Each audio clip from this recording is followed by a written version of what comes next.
जजों की संख्या बढ़ाने वाला बिल लोकसभा में पारित हो गया बिना चर्चा के। नमस्कार, मैं हूँ एडवोकेट माया मतकोरिया, आपका स्वागत करती हूँ। आज मैं बताऊंगी कि 3 अगस्त 2026 को लोकसभा में सुप्रीम कोर्ट के न्यायाधीशों की संख्या बढ़ाने के लिए संशोधन विधेयक 2026 को बिना किसी चर्चा के ध्वनि मत से पारित कर दिया गया है। विपक्ष का भारी हंगामे के बीच केंद्रीय कानून मंत्री अर्जुन राम मेघवाल द्वारा पेश किए जाने के बाद इस बिल को मात्र 10 मिनट के अंदर पास कर दिया गया है।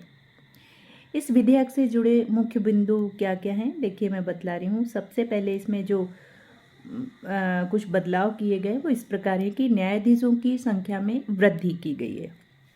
नया आंकड़ा क्या बताता है? सुप्रीम कोर्ट में मुख्य न्यायाधीश, जिन्हें चीफ जस्टिस ऑफ इंडिया कहते हैं, समेत जजों की कुल स्वीकृत संख्या 34 से बढ़ाकर 38 हो गई है। मतलब इस विधेयक के अनुसार 38 हो जाएगी। विशिष्ट बदलाव क्या है? मुख्य न्यायाधीश को छोड़कर अन्य न्यायाधीशों की संख्या को 33 से बढ़ाकर 37 करने का प्रावधान है। अध्यादेश की जगह यह विधेयक इस साल मई 2026 में सरकार द्वारा लाए गए उस अध्यादेश का स्थान लेगा जिसके जरिए यह संख्या बढ़ाई गई थी। बिना बहस पास होने का कारण क्या है? देखिए, विपक्ष का हंगामा।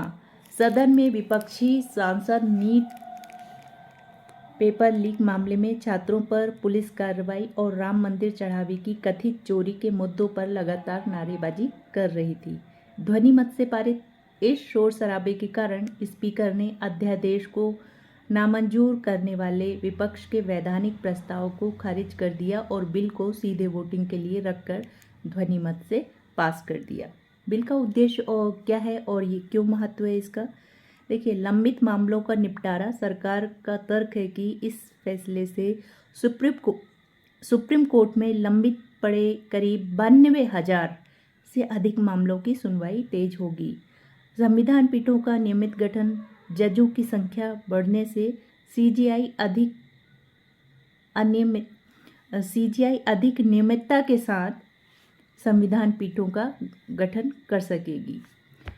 देखिए, इस लाइन को मैं फिर से पढ़ देती हूँ कि संविधान पीठों का नियमित गठन, जजों की संख्या बढ़ने से सीजीआई अधिक नियमितता के साथ संविधान पीठों का गठन कर सकेंगे। दूसरा बड़ा बदलाव, साल 2019 के बाद जब जजों की संख्या 31 से बढ़ाकर 34 की गई थी, पिछले 7 वर्षों में यह जजों की संख्या में दूसरी बार सबसे बड़ी बढ़ोतरी है।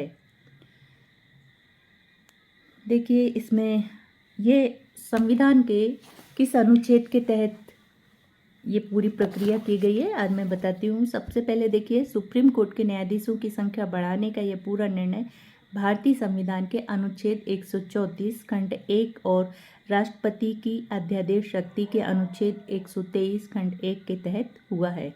इस प्रक्रिया और संवैधानिक प्रावधानों का पूरा विवरण मैं नीचे बता रही हूँ। इस प्रकार है कि मुख्य संवैधानिक प्रावधान अनुच्छेद 124 खंड 1, संसद को शक्ति। संविधान के अनुच्छेद 124 खंड 1 में स्पष्ट लिखा है कि सुप्रीम कोर्ट में एक मुख्य न्यायाधीश होगा और जब तक संसद कानून बनाकर अधिक संख्या तय नहीं करती तब तक 7 से अधिक अन्य न्यायाधीश नहीं होंगे। इसमें लिखा है संविधान संशोधन की आवश्यकता नहीं होती। इस अनुच्छेद के कारण जजों की संख्या बढ़ाने के लिए किसी बड़े संविधान संशोधन, जो आर्टिकल 368 में संविधान संशोधन दिया गया है, संविधान संशोधन की जरूरत नहीं होती। संसद साधारण बहुमत से कानून पास करके संख्या बदल सकती है। मूल संख्या क्या थी? देखिए, 1950 में जब देश का संविधान लागू हुआ तब सुप्रीम कोर्ट में केवल 8 जज थे, जिसमें 1 सीजीआई और 7 अन्य जज थे।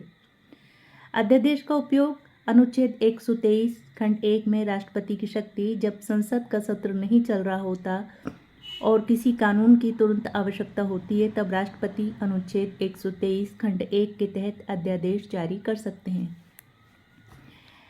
मई 2026 की कार्रवाई के सबसे पहले 16 मई 2016 को राष्ट्रपति द्रौपदी मुर्मू जी के माध्यम से सुप्रीम कोर्ट न्यायाधीशों की संख्या संशोधन अध्यादेश 2026 जारी करवाया था। संसद की मंजूरी अनिवार्य होती है। किसी भी अध्यादेश को संसद का सत्र शुरू होने के 6 सप्ताह के भीतर विधेयक या बिल के रूप में पास करना अनिवार्य होता है, अन्यथा वह रद्द हो जाता है। इसी वजह से अब इसे लोकसभा में बिल के रूप में पेश कर पास किया गया है। देखिए, तीसरा, सुप्रीम कोर्ट न्यायाधीशों की संख्या अधिनियम 1956 में बदलाव।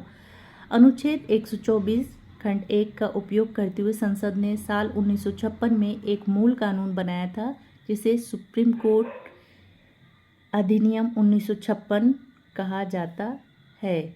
जब भी जजों की संख्या बदलती है, इसी मूल कानून की धारा 2 में संशोधन किया जाता है।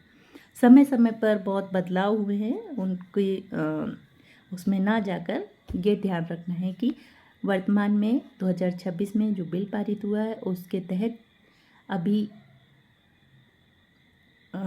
इसमें जजों की संख्या बढ़ा दी गई है। ये मैंने कुछ स्टूडेंट्स के लिए भी बताया है कि जो अभी एडीपीओ के एग्ज़ाम होने वाले हैं उसमें स्टूडेंट्स को इस तरह के क्वेश्चन आ सकते हैं कि वर्ष 2026 में कितने जजों की संख्या बढ़ी है सुप्रीम कोर्ट में, और पहले कितनी थी, 2019 में कितनी थी, इस तरह से क्वेश्चन आते हैं। यदि मेरा वीडियो अच्छा लगे तो प्लीज़ लाइक कीजिए, फॉलो कीजिए, कमेंट कीजिए। आज के लिए इतना ही।